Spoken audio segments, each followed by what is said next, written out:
Hello everyone, I greet you in the name of God Almighty. My name is Apostle Newton Silas, and today we have a very interesting video to react to. And it says that church youth leader accept Islam, Ashraf Schneider. Okay, whoa, I believe that this is going to be a very interesting video. Probably this person may come from maybe Netherlands. I guess so. All right, so guys, if today happens to be the first time of you checking out my channel, don't forget to subscribe to my channel and follow me on my Facebook and Instagram. And if you have any video you want me to react to, don't forget to drop it at the comment section and I'm going to check it out. So guys, before we get on to the video, I'm a theologian and I make this video not to discredit anyone's religion. This is basically for educational purposes, and I believe that at the end of this video we all are going to learn from this. So guys, let's get on to the video and see the reasons why the church youth leader decided to convert to Islam. And it was at the airport where my mom held me in a close embracing hug, and she prayed a prayer over me which I will never forget. She prayed a prayer to a new God, Allah, whom I did not know back then. She prayed to this Allah to send a very big angel with me to guide and to protect me upon my journey. Ashraf Schneider was born and raised in a Christian family.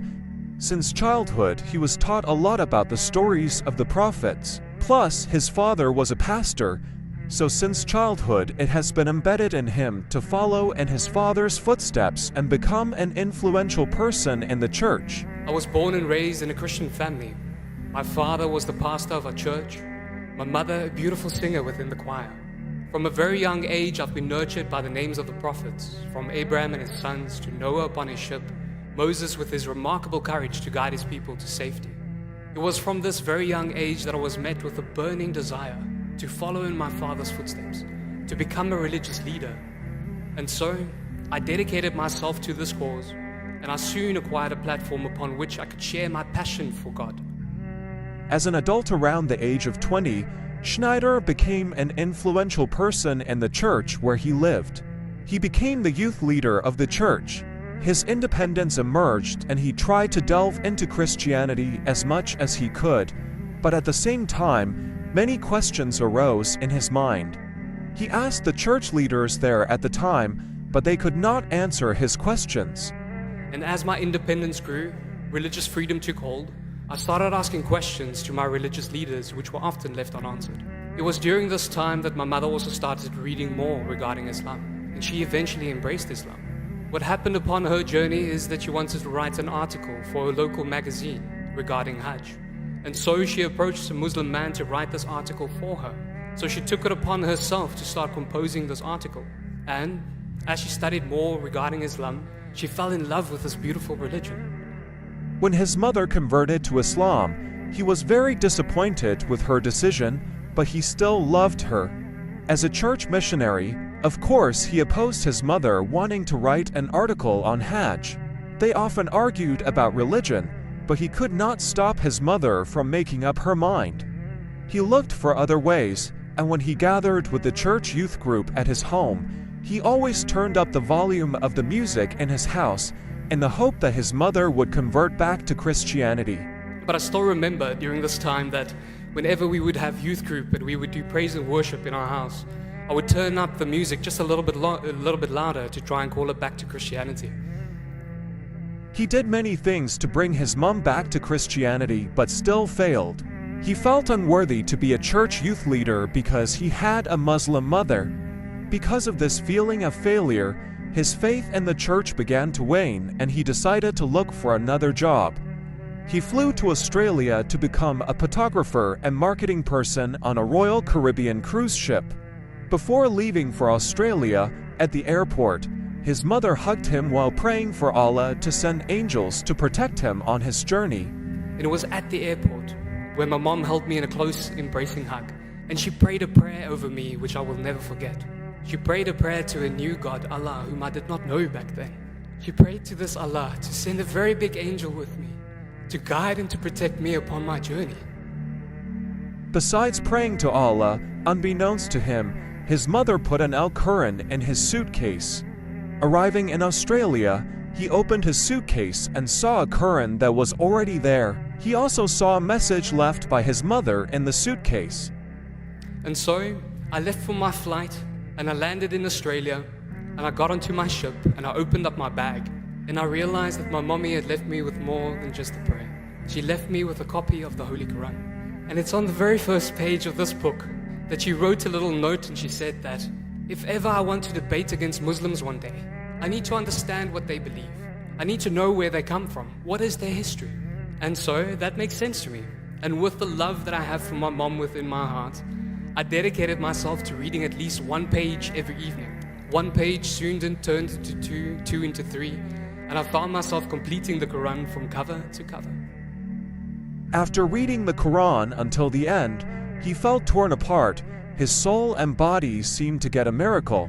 He was very lucky because his mother put the Quran in his suitcase. Now he got the answers to all the questions that had been in his mind. His new life journey had begun. Now this is where my journey began. And what I had found within the beautiful Quran is that all these questions that I had throughout my life were answered. What is our purpose in life? Why is there evil within this world? Does God truly exist, objectively, rationally? After all his doubts were answered, he felt satisfied, and now his mind and heart were determined to accept the truth that he had been doubting. Finally, he decided to make the ahadat.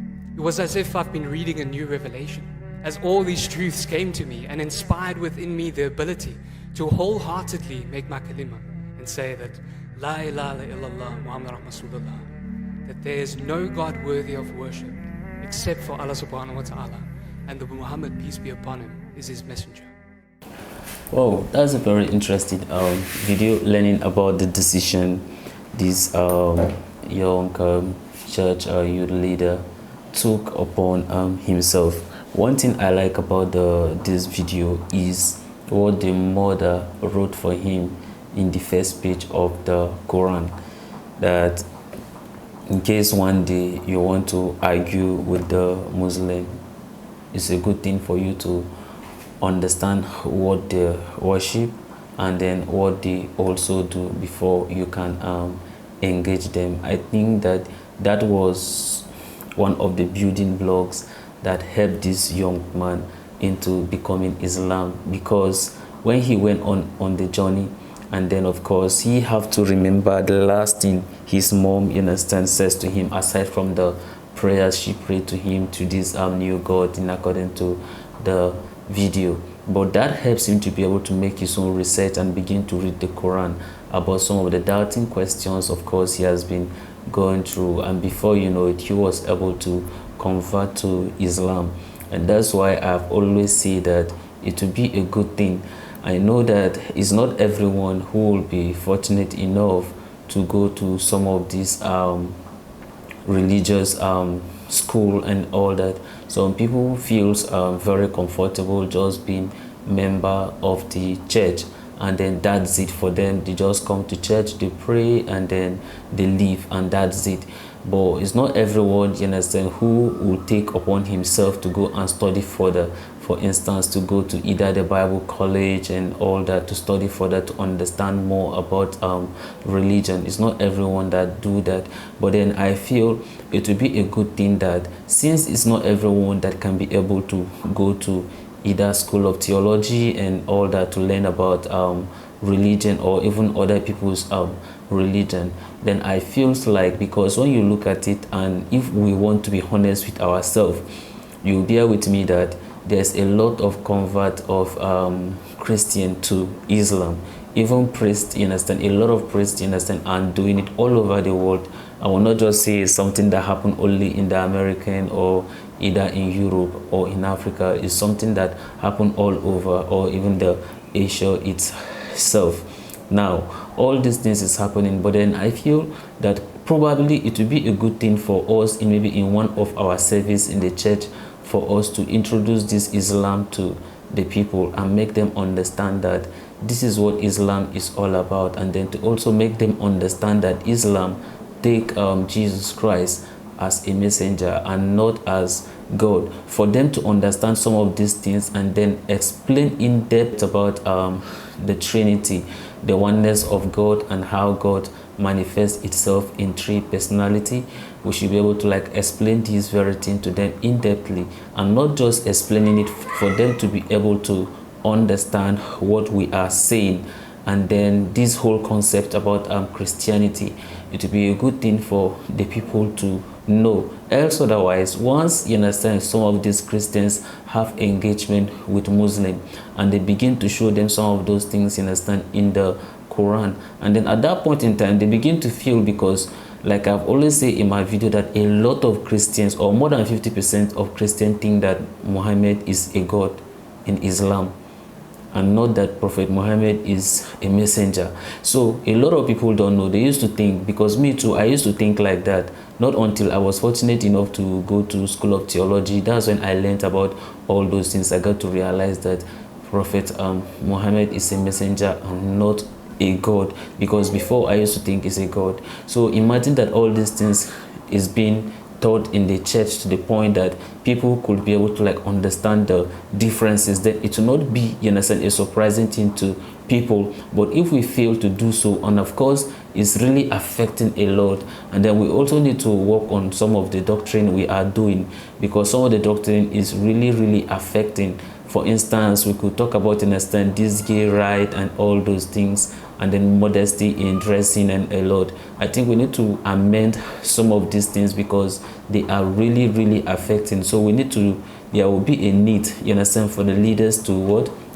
To address some of these things, because as we keep on overlooking some of these things, is coming back, you understand, to hurt us. And I pray that God will grant us the wisdom to understand his word, to be able to do things that people will see and then will glorify his holy name. I know that a lot of you will have a lot of contribution concerning this video, because it's a very complicated video per se. You can, you know, interpret it how you feel as to interpret, and of course it will still make sense. And of course I have a lot of intelligent subscribers on my channel. I would like to see some of your contribution at the comment section. The fact is that I'm enjoying some of the things that you guys are writing at the comment section. Some of those things, of course, they also help me to understand some things, you understand, as far as Islam is concerned, or as far as